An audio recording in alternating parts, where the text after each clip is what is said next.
ഭുവനേശ്വറിൽ നിന്നുള്ള അപൂർവ് ആൻഡ് സംബൽപൂരിൽ നിന്നുള്ള റോണക് അഗർവാൾ.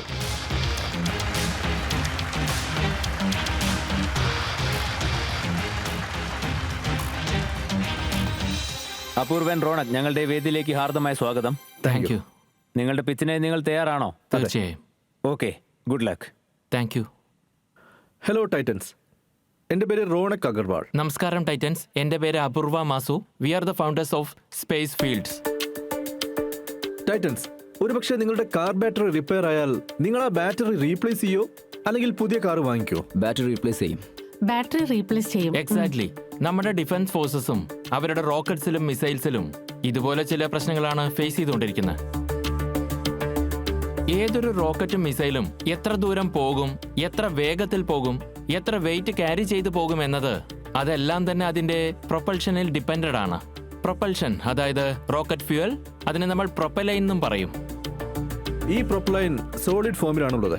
ദീപാവലിക്ക് നമ്മൾ ഉപയോഗിക്കുന്ന പടക്കം പോലെ തന്നെ.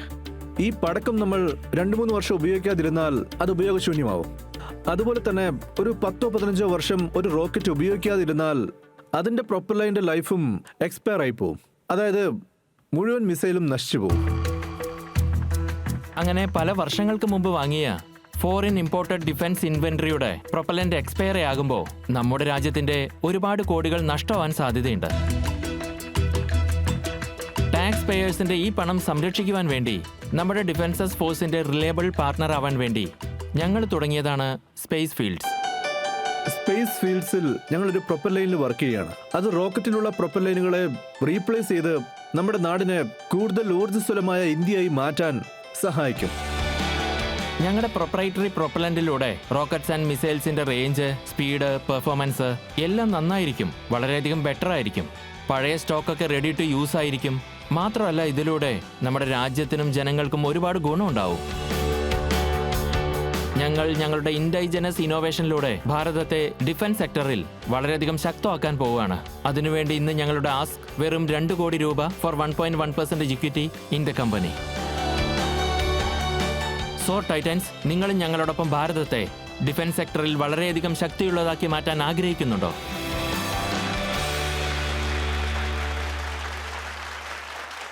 നിങ്ങൾക്ക് ഈ ഐഡിയ എവിടെ നിന്നാണ് കിട്ടിയത്? നിങ്ങൾ എങ്ങനെയാണ് ഇത് തുടങ്ങിയത്? ഞങ്ങൾ 2015 ഡിഫറെന്റ് എഞ്ചിനീയറിംഗ് സ്ട്രീംസിലാണ് ജോയിൻ ചെയ്ത്. ഞാൻ സിവിൽ എഞ്ചിനീയർ ആയിരുന്നു, റോണക് ഐടിയിലും. പിന്നെ മൂന്നാമത്തെ ഫൗണ്ടറായ സുദർശൻ മെക്കാനിക്കൽ എഞ്ചിനീയറിംഗും ആയിരുന്നു. 2016 ഞങ്ങൾ സെക്കൻഡ് ഇയർ ആയപ്പോൾ ഹിരാക്കുഡ് ഡാമിൽ നിന്ന് ഞങ്ങൾക്കൊരു ഇൻട്രസ്റ്റിംഗ് പ്രോബ്ലം സ്റ്റേറ്റ്മെന്റ് ലഭിച്ചു. ഹിരാക്കുഡ് ഡാമാണ് ലോകത്തിലെ നീളമുള്ള ഡാം. അത് മഹാനദിക്ക് കുറുകെയാണ്. അവർ ഞങ്ങൾക്കൊരു പ്രോബ്ലം സ്റ്റേറ്റ്മെന്റ് തന്നു. ഡാമിന്റെ കാച്ച്മെന്റ് ഏരിയയും റിസർവോയറും സർവേ ചെയ്യണമെന്ന് പറഞ്ഞു. അതിലുള്ള സെഡിമെന്റേഷനും സിൽറ്റേഷനും മെഷർ ചെയ്യാനും പറഞ്ഞിരുന്നു. ആ സമയത്ത് ഞങ്ങൾ കുറച്ച് ലൈക്ക് മൈൻഡഡ് സ്റ്റുഡൻസ് ചേർന്ന് ഞങ്ങൾ ബ്രെയിൻ സ്റ്റോമിംഗ് ആരംഭിച്ചു.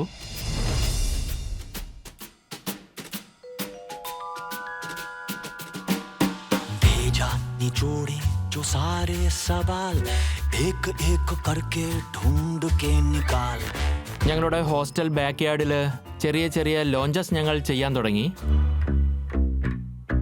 അന്ന് ഞങ്ങൾ രാത്രി ഡിന്നറൊക്കെ കഴിഞ്ഞ് ഉറങ്ങിയതിന് ശേഷം ഞങ്ങൾ ഞങ്ങളുടെ ടെസ്റ്റ് സെറ്റപ്പ് എടുത്തുകൊണ്ട് പോകും. അവിടെ സെറ്റ് ചെയ്ത് ഇഗ്നേറ്റ് ചെയ്യും. തുടക്കത്തിലൊക്കെ ആ എഞ്ചിൻ പൊട്ടിത്തെറിക്കുമായിരുന്നു. അതായത് ഈ ദീപാവലിയിൽ പടക്കം പൊട്ടില്ലേ, ബേസിക്കലി അങ്ങനെയായിരുന്നു. അപ്പോൾ ഞങ്ങൾ നേരത്തെ പറഞ്ഞിരുന്നു, ഒരു പക്ഷേ പൊട്ടിത്തെറിക്കുകയാണെങ്കിൽ എല്ലാം എടുത്തുകൊണ്ട് നമുക്ക് പോകാമെന്ന്. ഇനി പൊട്ടിത്തെറിച്ചില്ലെങ്കിൽ ജസ്റ്റ് ചെറിയൊരു സൗണ്ട് മാത്രമേ ഉള്ളെങ്കിൽ നമുക്കിരുന്ന് അനലൈസ് ചെയ്യാമെന്നും പറഞ്ഞു. കോളേജിൽ ഒരു 1000 പിള്ളേരുണ്ടായിരുന്നു.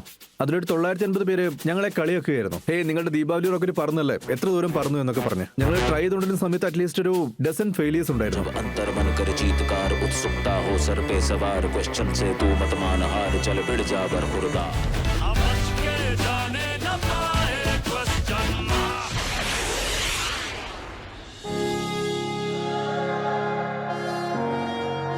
ഇതുപോലെ ഇന്ത്യയിൽ അറ്റംപ്റ്റ് ചെയ്തിട്ടേ ഇല്ല. സോ ഇത് വളരെ യുണീക്കായ first of its kind of initiative ആയിരുന്നു.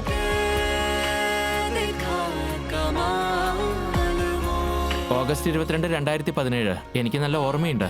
അതാണ് ഞങ്ങൾ സക്സസ്ഫുള്ളായി ആദ്യമായി പറപ്പിച്ച റോക്കറ്റ്. ഏകദേശം 1 കിലോമീറ്റർ ദൂരം അത് പോയി. And that was A beautiful, എന്താ പറയുക, ഡാവൻസി മൂവ്മെന്റ്.